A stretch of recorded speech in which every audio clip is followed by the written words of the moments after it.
안녕하세요. 어머님의 무리한 요구로 인해 시댁과 연을 끊게 된 30대 여성입니다. 솔직히 어찌나 남사스러운 부탁이었는지 정작 아는 사람들한테는 속 시원히 말도 못했어요.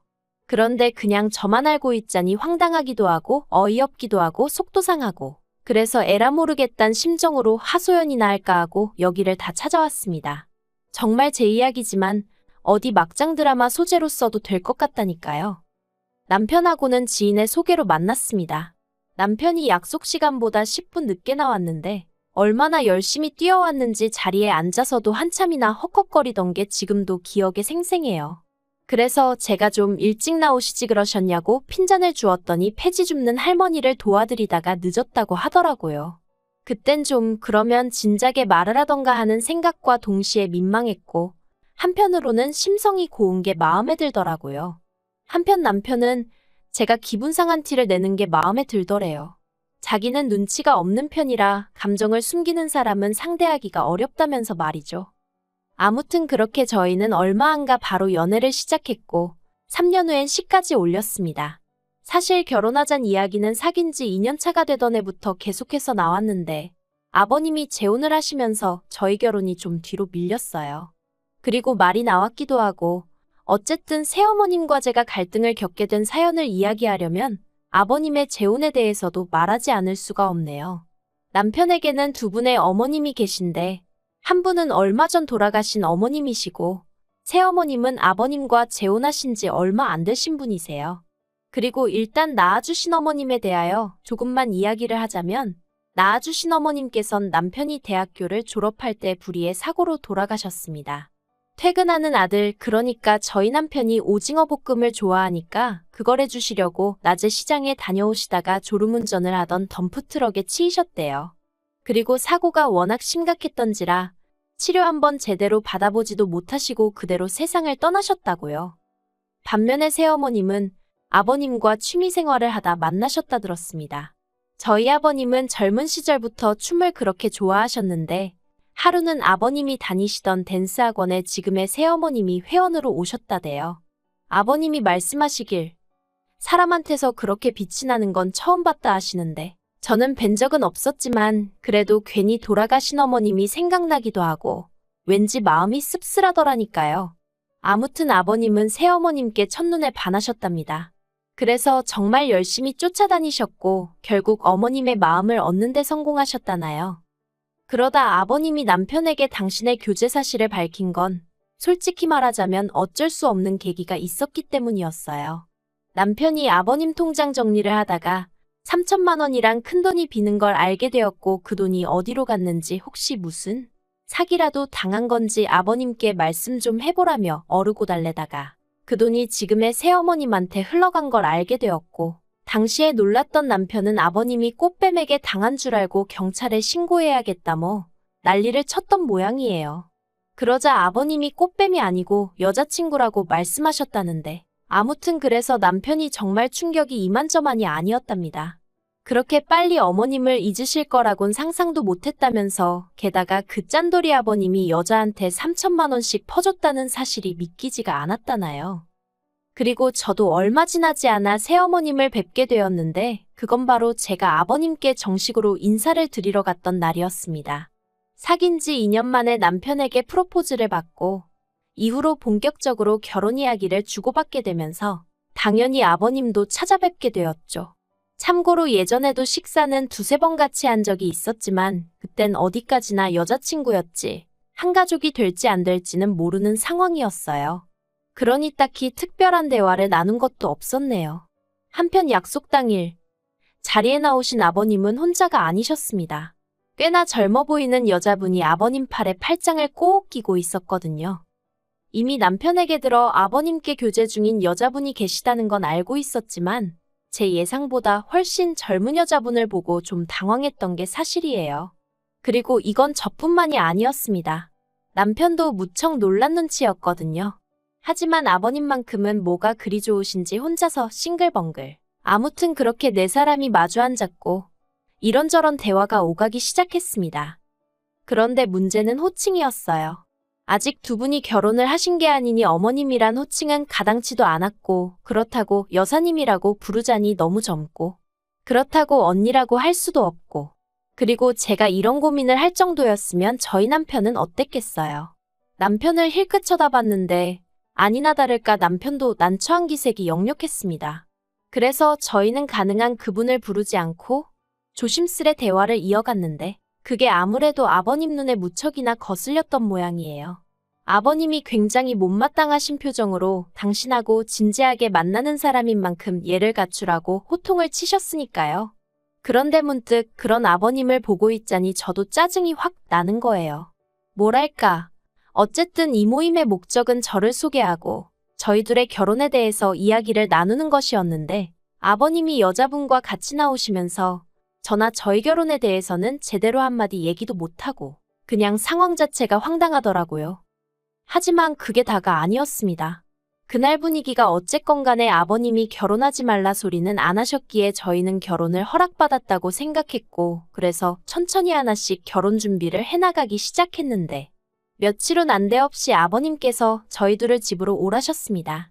결혼에 대해서 할 이야기가 있다 하시면서 말이죠. 갑자기 내가 어디가 마음에 안 들기라도 하셨나? 결혼하지 말라는 건가? 뜬금없이 그런 연락을 받으니 정말 별의별 생각이 다 들대요. 그리고 제 불길한 예감은 어느 정도는 들어맞았습니다. 아버님께서 결혼을 당장은 하지 말라셨으니까요. 아버님께서는 저희가 결혼하기 전 새어머님과 재혼을 먼저 하고 싶으시다 하셨습니다. 그래야 저희가 결혼할 때 혼주석에 새어머님이 앉으실 수도 있고 화촉점화도 하고 비록 남편을 낳아주시고 길러주신 어머님은 아니지만 그래도 당신과 결혼하면 남편에게는 어머니가 되는 게 맞으니 기왕이면 그런 경사스러운 날 어머니 자리에 앉으면 좋지 않겠냐는 저로서는 납득 안 되는 이야기를 하시더라고요. 그래서 제가 그냥 비워두고 하는 게 그림이 좋지 않겠냐고 한마디 했는데 아버님께서 그건 제가 정할 문제가 아니라면서 저더러 조용히 하라셨어요. 제 결혼식인데 저는 말할 권리가 없다니 어처구니가 없었죠. 아무튼 그래서 결국 아버님이 먼저 식을 올리셨습니다. 아버님은 재혼이셨지만 새어머님은 초혼이란 이유로 식도 정말 거하게 치르시대요. 솔직히 저는 아버님이 새로운 출발을 하시겠다는 게 잘못된 건 아니지만 그래도 이렇게까지 삐까뻔쩍하게 할 일인가 싶은 게 제가 꽉 막힌 건진 몰라도 왠지 남들 보기가 좀 그렇더라고요. 정작 당사자인 아버님은 신이 나서 그런 건 안중에도 없으신 눈치였지만요. 남편도 이때는 자포자기한 눈치였어요. 말린다고 말려질 분들도 아니고 그러니 좋은 게 좋은 거라고 두 분 금슬 좋은 게 어디냐? 노년에 마음 맞는 사람하고 같이 늙어가는 것도 복이지 않냐? 우리 아버님은 참으로 복받으신 양반이다 그렇게 생각하자 했죠. 그리고 정확히 1년 뒤 저희도 마침내 식을 올렸습니다. 그런데 아버님이 저희 결혼할 때 1억을 준다 하셨는데 막상 때가 되니까 얼렁뚱땅 횡설수설하시며 딱 3천 주시더라고요. 그리고 저희도 사람인데 1억 주신다 소리를 정말 거짓말 좀 보태서 100번은 하시던 분이 3천만 주시니 처음엔 서운한 마음이 들더라고요. 아무튼 그렇게 주신 돈에 친정에서 주신 돈, 그리고 남편과 제가 각각 모은 돈까지 합하여 집 구하고 그렇게 신혼살림을 시작했습니다. 이후로 한동안은 아무런 불만 없는 날들의 연속이었어요. 다른 시집간 친구들은 시부모님이 툭하면 보자고 한다고 그래서 남편이랑 둘만의 시간이 없다부터 시작해서 친정 갈 틈이 없다 매일같이 시부모님을 만나니 같이 사는 기분이다. 정말 별의별 소리를 다 했었는데 그 모든 게 저에게는 하나도 해당되지 않았거든요. 왜냐하면 아버님과 새어머님 두 분이서 사이가 워낙 좋으시다 보니 아들 며느리가 필요가 없으셨어요. 어쩌다 저희가 식사 같이 하자고 먼저 연락이나 드리면 그때나 한번 볼까 말까였지. 먼저 찾아오시고 그런 것도 없으셨습니다. 그리고 여담이지만 아버님 말씀이 집에서 아무것도 안 하고 새어머님만 보고 있어도 좋다 하셨거든요. 그러자 남편이 씁쓸한 표정으로 돌아가신 어머님 생각은 이제 하나도 안 나는가 보다고. 어쩌면 저렇게 환하게 웃으실 수 있는지. 내 아버지지만 신기하기도 하고 그렇다고 그러대요. 그래서 제가 남편더러 그랬죠. 언제까지 처져 계시는 것보다야 낫지 않냐. 어떤 상황이든 좋은 쪽으로 보고 좋은 쪽으로 생각하자고요. 그런데 이걸 정말 어떻게 말을 해야 하나 싶은데 제가 결혼한 지 반년 만에 아이를 가졌거든요. 그래서 양가에 알리고 축하받고 난리도 아니었는데 정확히 2달 후에 새어머님도 아이를 가졌다는 소식이 들려왔습니다. 처음 그 이야기를 듣고는 전 제 귀를 의심했어요. 아버님 연세가 있는데 어떻게 아이가 생겼다는 건지, 그게 가능한 건가? 정말 별별 생각이 다 들더라니까요. 아무튼 그래서 저와 어머님이 거의 2달 차이로 출산도 같이 했어요. 기분이 좋지가 않았죠. 그냥 모르겠어요. 신경 쓰지 않으려고 해도 어머님이 뒤에서 계속 쫓아오는 기분이었다고 해야 할지. 그리고 곰곰이 되짚어 볼수록 이게 보통 일이 아니더라고요. 어쨌든 비록 엄마는 다르지만 남편에게는 동생이고, 그럼 저에게는 아가씨인데, 저랑 30살도 넘게 차이 나는 어린애한테 아가씨 소리를 해야 한다고 생각하니 처음 새어머님 만났을 때 뭐라고 불러드려야 하나 고민할 때랑은 비교도 안 되게 속이 답답하더라고요. 게다가 또 저희 딸한테는 아가씨가 나이는 동갑인데 호칭은 고모더라고요. 잘못된 건 아니었지만 애 입장에선 퍽이나 난처하겠구나 싶었죠. 하지만 이게 전부가 아니었습니다. 저를 더 미치게 만든 일은 이후에 벌어졌으니까요. 어머님이 워낙에 노산이시다 보니 고생을 많이 하신 건 사실이에요. 그렇게나 자연분만을 하고 싶어 하셨는데 병원에서 안 된다고 해서 제왕절개하셨고, 그 와중에 피를 너무 많이 흘려서 수혈도 받으시고. 그런데 그건 냉정하게 말하면 어머님 사정이잖아요. 그걸 제가 어떻게 보상해드릴 일은 아니었다는 거죠. 하지만 어머님은 너무너무 힘드셨다면서 조리원에서 나오시기가 무섭게 저희 집을 찾으셨고, 저더러 아이 하나 키우나 둘 키우나 다르게 뭐가 있냐며 쌍둥이 애들 키운다 생각하고 어머님 딸, 그러니까 아가씨랑 저희 애를 저더러 도맡아 키우라셨습니다. 황당하대요. 그 자리에는 아버님도 계셨고 남편도 있었지만 그런 새어머님의 말도 안 되는 이야기를 제지하는 사람이 없다는 것도, 그리고 별일 아니라는 듯이 얘기하는 새어머님도 다들 제정신이 아닌 것 같았어요. 생각할수록 화나고 열받고 황당하고, 도무지 단어 하나로는 그때 제 안에서 끓어오르던 분노를 표현할 수가 없네요. 그래도 저는 최대한 좋게 거절하려 했습니다. 그저 저희 애 하나 키우는 것도 지금 힘들어 죽겠는데 아가씨까지 제가 어떻게 키우냐. 제 입장도 생각 좀 해달라, 그렇게만 얘기했죠.